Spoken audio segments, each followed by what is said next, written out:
tiene sus orígenes justamente en 1920, cuando se construyó aquí, en abril, 11 de abril de 1920, se construye el primer monumento a Cristo Rey. Ha habido 5 monumentos a Cristo Rey, dedicados aquí en este mismo lugar.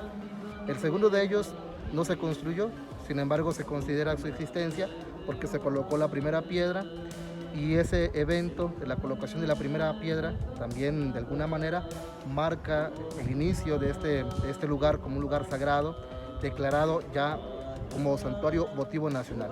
¿Por qué se llama santuario votivo nacional? Bueno, en primer lugar lleva el nombre de santuario como un lugar sagrado, un lugar para la oración, un lugar para el encuentro con Dios. Por eso se llama santuario, es un lugar apartado para Dios. Luego, votivo, la palabra votivo con V, votivo, hace referencia a un voto, a una promesa. Los obispos de México en 1914 le prometieron al Sagrado Corazón de Jesús, viendo ellos la problemática social que se vivía en nuestro país, le prometen al Sagrado Corazón de Jesús construir un santuario donde puedan los mexicanos rezar por la paz. Los obispos de México en ese momento no sabían en dónde construir ese lugar, simplemente le hicieron la promesa al Sagrado Corazón de Jesús y le prometieron construir un santuario con carácter nacional, pero no decretaron en qué lugar sería construido este lugar, este santuario.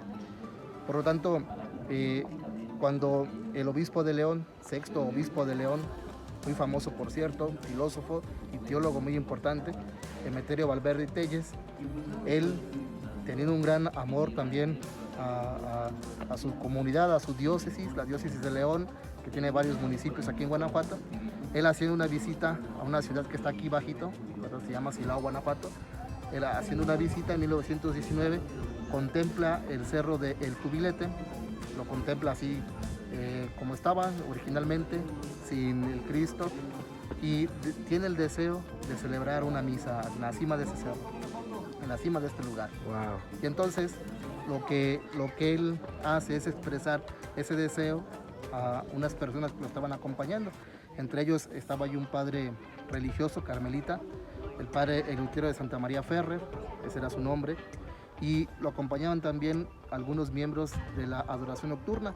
Entre ellos estaba Reinaldo Manero, que era el presidente nacional de la adoración nocturna, y estaba también el señor Felipe Bravo Araujo. Dos personajes también fundamentales para la historia, los orígenes de la historia de este santuario.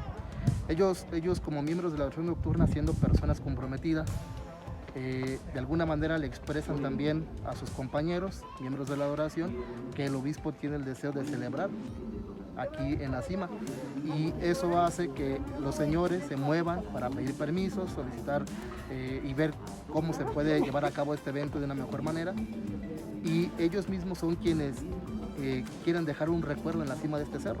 El mismo obispo, don Emeterio Valverde y Telles, llega a declarar que a él no se le ocurrió en primer lugar la idea de construir el monumento aquí, sino que él recibió la propuesta de parte del padre carmelita, padre Eleuterio de Santa María Ferrer, del señor Reinaldo Manero y de don Felipe Bravo Araujo. ¿Cuál era la propuesta de estos personajes? La propuesta de estos personajes era subir a la montaña, llevar a cabo una vigilia de espigas, que es una celebración en torno justamente al Santísimo Sacramento, ¿verdad? A llevar a cabo la adoración nocturna, o sea, toda la noche en oración, y al día siguiente celebrar la misa, y entonces que se develara una placa. Esa fue la idea original. Sin embargo, quienes pertenecían a la adoración nocturna no estaban muy de acuerdo, como que no se les hacía justo que solamente se quedara aquí una placa conmemorativa, sino más bien ellos propusieron que se construyera un monumento dedicado al Sagrado Corazón de Jesús. Hermoso. Entonces, este primer monumento, fíjense, en 1919 fue la visita. Este cerro pues, era un cerro, digamos, a lo mejor si no virgen, en el sentido de que no había sido explorado, si no era virgen, por lo menos no tenía un camino construido. Se estuvieron buscando las maneras de venir hasta acá, y aquí mismo, aquí donde está esta explanada, ¿verdad? Aquí se construye el primer monumento dedicado a Cristo Rey. Este primer monumento, bueno, era algo pequeño, no era muy grande como este, era algo muy pequeño, era hecho de cantera, era una base, ¿verdad? Una base. En total el monumento no ha de haber medido más de 12 metros, estaba pequeño, tenía una base grande y tenía también el monumento, más o menos la imagen de Cristo Rey se llega a decir que era de 3 metros solamente, o sea, la imagen del Sagrado Corazón de Jesús. Y esa imagen viene precisamente el sexto obispo de León, acompañado también de algunos sacerdotes, de algunas personas, miembros de la adoración nocturna, vienen para el 11 de abril de 1920 bendecir este primer monumento.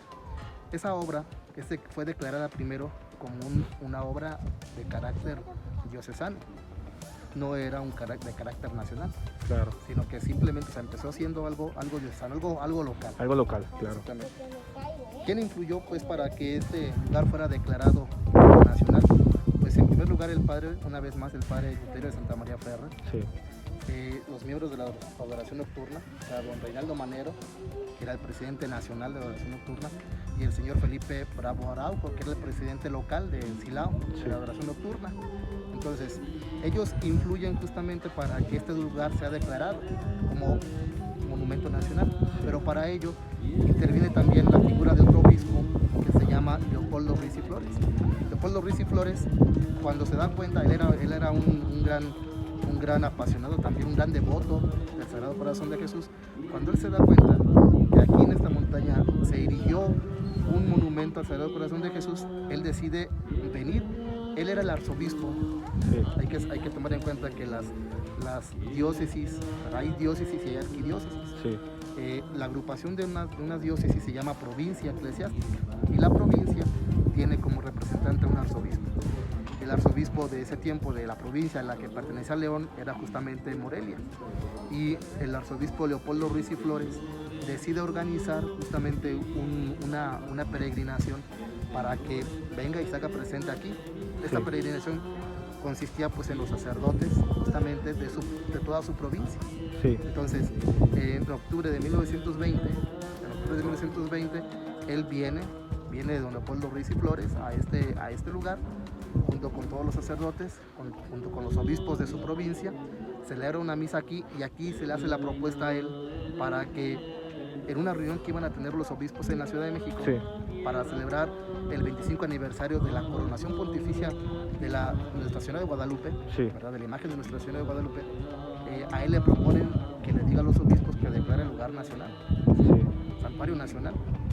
Y entonces el obispo lleva justamente la propuesta a los demás obispos allá en México, Sí. y los obispos el 10 de octubre de 1920 declaran, ¿verdad?, que este lugar va a ser el lugar donde se va a edificar el santuario que le habían prometido en 1914 al Sagrado Corazón de Jesús. Sí. De manera que su nombre entonces oficial es Santuario Votivo Nacional de Cristo Rey de la Paz. Ah, ese es el nombre oficial. Exactamente, es el nombre oficial. Y la gente lo conoce así como Cerro de Cubilete. Sí.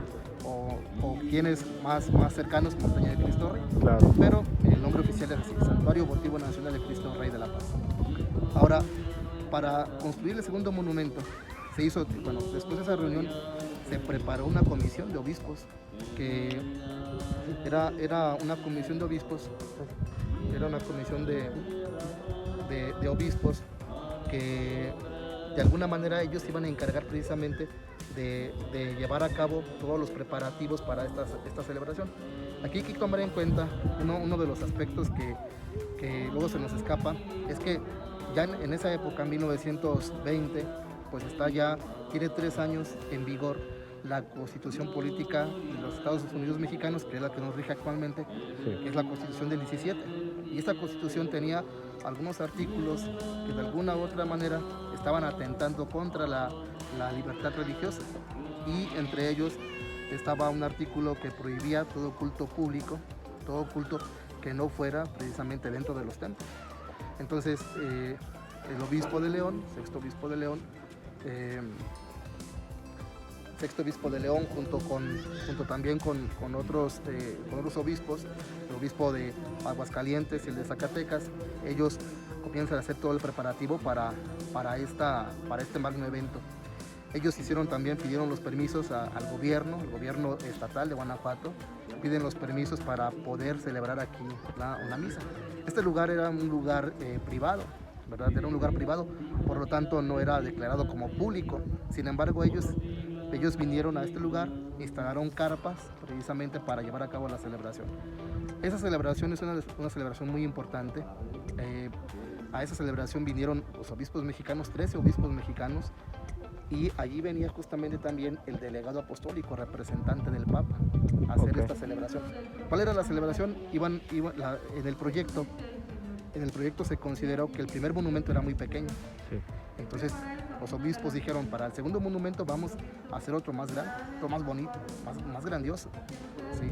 De manera que se iba a colocar la primera piedra, o se colocó la primera piedra, ¿verdad? El 11 de enero de 1920. Entonces, padre, quiere decir que cada 11 de enero de cada año... Aquí me equivoqué, ¿verdad? Perdón. No hay problema. Es el 11 de enero de 1923. De 1923. Se coloca la primera piedra. Se coloca la primera piedra. Ajá. Cada 11 de enero, ¿verdad? Aquí es una fecha muy importante para este santuario. Sí. Cada 11 de enero nosotros celebramos, en primer lugar, fíjate, celebramos que se declaró santuario votivo nacional. Claro. ¿Sí? Para cumplir el voto. Celebramos un aniversario más de que se bendijo la primera piedra, sí. Pero ese monumento no se construyó precisamente porque se prohibió su construcción. Claro, ¿sí? Por medio de la revolución. Primero por la Constitución. Sí, claro. 17, ¿sí? Se prohíbe la construcción. Sí. Entonces no se lleva a cabo precisamente porque no se da ese permiso, sí. ¿Verdad? El proyecto de alguna u otra manera se ve truncado en ese sentido, ¿no? Se ve truncado pues porque no se da el permiso. Claro. Entonces, ese segundo monumento se queda solamente en un proyecto, no se construyó. Sin embargo, sí se considera, o lo consideramos importante por la declaración del lugar como santuario votivo nacional. Okay. ¿Sí? Por eso se considera importante. Ahora, como no se construyó ese segundo monumento, pasa el tiempo. Vamos, estamos en 1923, sí. Llega el 1924, se comienza a celebrar lo que es la Hora Santa Nacional. Esta Hora Santa Nacional tiene sus orígenes aquí y es propuesta también por el obispo Demetrio Valverde y Telles. Sí. Él se la propone a los demás obispos y desde entonces, 1924, ¿verdad? Se supone que hasta el día de hoy se tiene que celebrar la Hora Santa Nacional. Sí. Ya a muchos padres o a muchos obispos que no conocen esta historia, pues ya se les olvidó. ¿Verdad? Hay muchas parroquias y muchos templos donde sí se sigue llevando a cabo con mucha devoción esta Hora Santa Nacional. Claro. No se celebró en 1926, 27 y en el 28, no se celebró. Okay. Precisamente porque eran los años en donde estuvo más cruel la persecución religiosa. Sí. Pero siempre cada año, 11 de enero, ¿verdad? Se celebra la Hora Santa Nacional. Sí. Nosotros vamos a celebrar próximamente, o sea, el siguiente año, 2023, los 100 años de que se bendijo esta primera piedra, ¿verdad? Y será también los 100 años, será el aniversario para también celebrar ese segundo monumento. ¿Sí? ¿Y podemos invitar a la gente, padre, a que asista claro que sí. en esa fecha? Ajá, todo depende también de cómo esté la pandemia. Sí, claro. Esas circunstancias. Sí. Nosotros, como santuario nacional y como un lugar también muy visitado, no solamente por los fieles católicos, sino que también es considerado un lugar de turismo. Nosotros, a veces la gente piensa que nosotros somos los que ponemos las restricciones. Claro. Y no somos nosotros, es también el Estado, el gobierno. Sí, el Estado, sí, claro. Por ejemplo, ahorita en San Juan de los Lagos está esa restricción. Sí. ¿Quién dio esa restricción? El Estado. El Estado da esas restricciones y pues uno tiene que acatarlas, sí. Exactamente. Entonces, si nos lo permite en enero del siguiente año, sí. Ojalá que así sea, pues se va a hacer, estamos haciendo la invitación para que se participe en este aniversario 100 de la colocación de la primera piedra del segundo monumento a Cristo Rey. Ese evento es muy importante porque este santuario que tenemos aquí al fondo es el quinto monumento a Cristo Rey. ¿Qué pasó dónde está el tercero y el cuarto? Sí. Podemos preguntar. Sí. Pero pues el tercer monumento a Cristo Rey está en la Catedral de León. Wow. Allí en la Catedral de León, la Capilla del Santísimo, es actualmente la Capilla del Santísimo, con Demetrio Valverde y Telles, un apasionado, vuelvo a repetir, de Cristo Rey también. Él asumiendo su responsabilidad como constructor del monumento votivo, él llegó a pensar en algún momento de su vida que iba a morir. Él llega a escribir eso, o sea, pensó que ya iba a morir, que no le iba a alcanzar para construir el santuario.